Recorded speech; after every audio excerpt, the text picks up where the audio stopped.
Октаныш гимназиясы турында мин язганымда, төшергәнемдә бар иде, ләкин менә насыйп булды инде монда 2 көн булырга. Һәм Гайз Исхакыйга багышланган фәнни конференциядә катнашырга насыйп булды.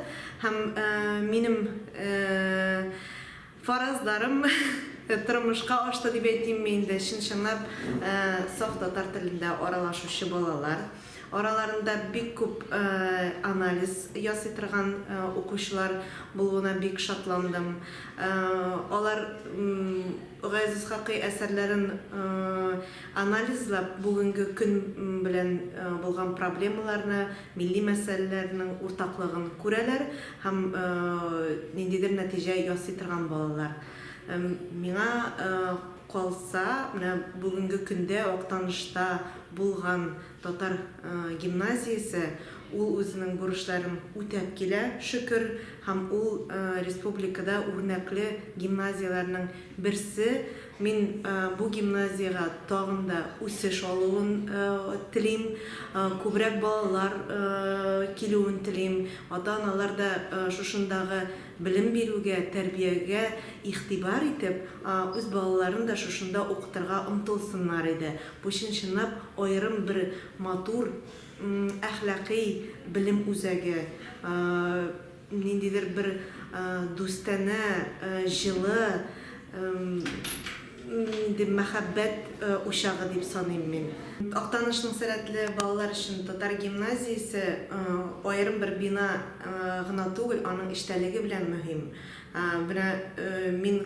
Без Казанда яшибез һәм без Октаныш укучылары, укытучылары төрле чараларда катнашуын, олимпиадаларда катнашуын һәм җиңүләрен күреп торабыз. Миңа калса, бу менә авыл җирлегендә булса да, ниндидер инновацион технологияләр белән эш итәргә тырышу бар монда. Ниндидер бүгенге заман технологияләрен кулланып, тәрбия һәм билим бирергә омтылышы бар. Һәм шуның белән дә ул үзенә тартып тора. Тагын иң мөһиме менә бу чынлап татар мөхите.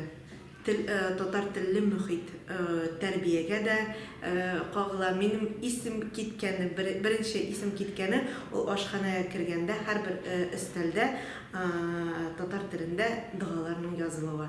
Һәм искиткеч апаларның җылысы белән пешерелгән тәмле ризыклары. Һәм минем